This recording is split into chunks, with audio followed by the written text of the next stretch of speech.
Avant d'attaquer donc la correction de l'exercice numéro 2, il est bon de faire un petit rappel en ce qui concerne donc les valeurs remarquables dans le cercle trigonométrique, donc du sinus, du cosinus et de la tangente en fonction de l'angle.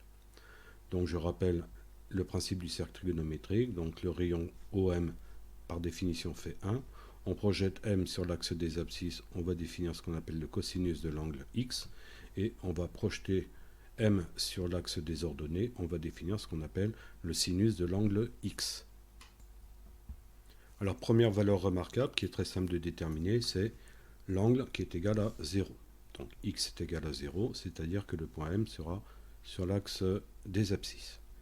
Ce qui sous-entend que cosinus X sera égal au rayon du cercle, donc par définition le rayon est égal à 1, donc cosinus de 0 degré ça sera égal à 1, et le sinus bien évidemment sera égal à 0. Deuxième valeur remarquable, donc pi sur 2, c'est-à-dire 90 degrés, donc le point M sera là. Il est très facile de comprendre que le sinus sera égal à 1, donc le sinus sera égal à 1, et le cosinus, comme l'angle fait 90 degrés, donc il sera égal à 0. Donc il est très simple de déterminer les valeurs de sinus et cosinus pour 0 et pi sur 2. On va ensuite déterminer donc les valeurs intermédiaires entre 0 et 1, donc en ce qui concerne le sinus, à l'aide d'un petit procédé qui consiste à écrire racine de quelque chose sur 2. Et ce quelque chose va varier de 0 jusqu'à 4.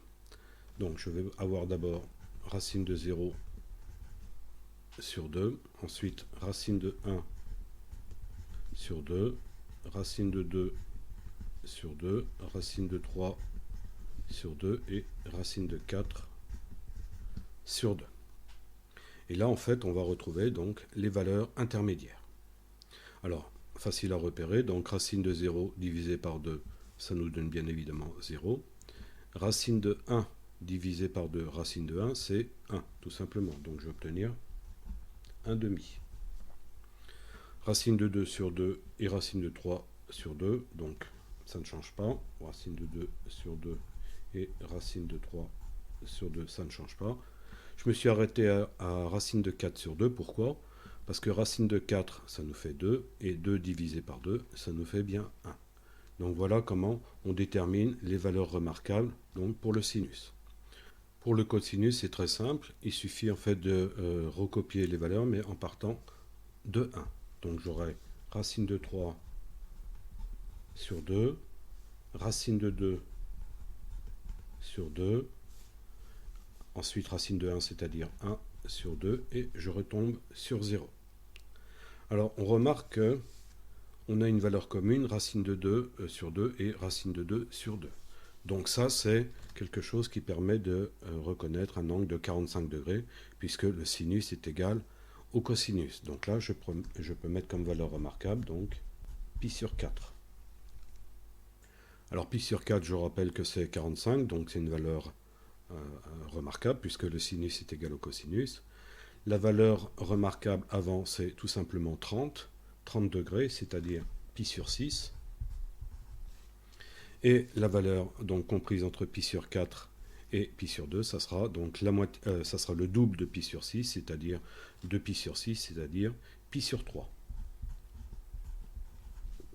Donc on voit qu'il est très simple de reconstituer en fait le tableau en ce qui concerne le sinus et le cosinus.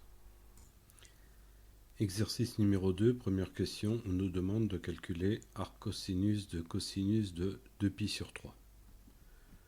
Donc j'ai fait un petit rappel donc, en ce qui concerne la condition d'existence de la fonction réciproque de cosinus de x, c'est-à-dire arc cosinus de x. Donc l'ensemble de départ c'est pour x de moins 1 à 1 et l'ensemble d'arrivée doit être impérativement donc, compris entre 0 et pi.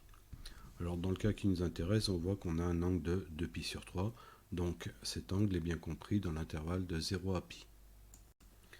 Question numéro 2, donc on nous demande de calculer arc cosinus de moins 2 pi sur 3.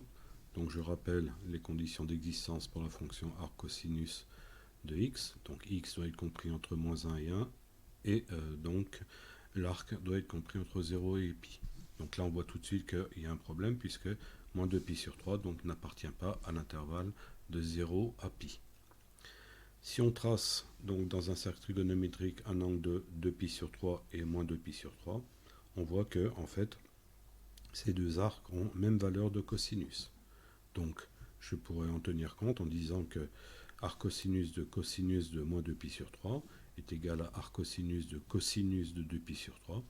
Donc la valeur que je retiendrai ne sera pas moins 2pi sur 3 puisque je ne suis pas dans cet intervalle. La valeur que je retiendrai, c'est celle qui est dans l'intervalle et dont le cosinus bien évidemment est égal, c'est-à-dire donc 2pi sur 3. Question numéro 3, arc cosinus de 4pi. Alors je vous rappelle que la fonction cosinus est une fonction périodique, sa période c'est 2pi. Je vous rappelle que 2pi en fait ça correspond à 360 degrés, donc 4pi ça nous fera donc 720 degrés. C'est-à-dire 2 fois 360, une fois 360 et 2 fois 360, bien évidemment, je vais revenir à 0, donc un angle de 0. Et cosinus d'un angle de 0 degré, ça fait tout simplement 1. Arc cosinus de 1, donc là, c'est bien compris entre moins 1 et 1. Donc la réponse, donc ça sera tout simplement un angle de 0. 0 est bien compris dans l'intervalle donc de 0 à 180, ou si vous préférez en radian, de 0 à pi. Question 4, donc calculer, sans calculatrice bien sûr, arc tangente de 3pi sur 4, à l'aide donc du tableau de valeurs qu'on a établi précédemment. Je rappelle que la tangente d'un angle, donc c'est le sinus de l'angle divisé par le cosinus de l'angle, c'est-à-dire que tangente de 3pi sur 4 est égal à sinus de 3pi sur 4 divisé par cosinus de 3pi sur 4. J'ai dessiné un cercle trigonométrique dans lequel j'ai mis donc la valeur remarquable de pi sur 4, donc c'est-à-dire un angle de 45 degrés, et on a vu dans le tableau de valeur remarquable que pour cette valeur donc d'arc, le cosinus était égal au sinus est égal donc à racine de 2 sur 2. Donc si je regarde mon cercle donc avec l'angle, enfin avec l'arc de 3pi sur 4, je m'aperçois qu'en fait là, donc j'ai en tout 4pi sur 4, là j'ai 3pi sur 4, il va me rester donc pi sur 4. Cet arc fait pi sur 4, c'est-à-dire 45 degrés. Donc c'est symétrique, la figure est symétrique, c'est-à-dire que si là j'ai racine de 2 sur 2, je vais me retrouver avec la valeur de moins racine de 2 sur 2, et on voit que pour le sinus, donc la valeur est commune pour l'arc de pi sur 4 et de 3pi sur 4. Je vais en conclure que sinus de 3pi sur 4 est égal à sinus de pi sur 4, c'est-à-dire cette longueur, c'est-à-dire donc la valeur remarquable qu'on a dans le tableau, donc racine de 2 sur 2. Pour le cosinus, donc au signe près, donc c'est la même valeur, c'est-à-dire que cosinus de 3pi sur 4 est égal à moins cosinus de pi sur 4. Cosinus de pi sur 4, c'est ça, ça nous fait racine de 2 sur 2. Si je rajoute le signe moins devant, j'obtiens bien la valeur du cosinus de 3pi sur 4.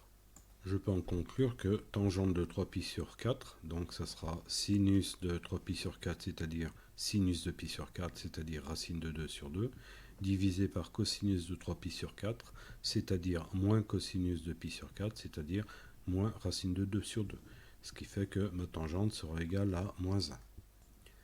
Un rappel donc sur la fonction arc-tangente. Je vous rappelle que la fonction est définie de grand R vers l'intervalle donc de moins pi sur 2 à pi sur 2. On a vu une valeur intéressante, donc pi sur 4. Mais le problème c'est que bon, pi sur 4 fait bien partie de l'intervalle de moins pi sur 2 à pi sur 2. Mais si je calcule tangente de pi sur 4, je vais obtenir 1. Et moi, ma tangente, elle est égale à moins 1. Donc, tangente de 3pi sur 4 est égale à moins 1. Je l'ai décomposé précédemment en racine de 2 sur 2 divisé par racine de 2, par moins racine de 2 sur 2. En fait, le signe moins, je peux très bien le placer au numérateur. Dans les deux cas, donc, le quotient sera bien négatif. Et ça va m'arranger parce qu'en fait, moins racine de 2, c'est sinus de moins pi sur 4. Si on regarde sur le cercle trigonométrique, là j'ai donc moins pi sur 4. Le sinus de moins pi sur 4, c'est bien une valeur négative. Et le cosinus de moins pi sur 4 est bien égal à racine de 2 sur 2. Donc je vois que cette valeur moins pi sur 4 est bien comprise dans l'intervalle de moins pi sur 2 à pi sur 2. Ce qui fait que arc tangente de 3pi sur 4 sera en fait moins pi sur 4.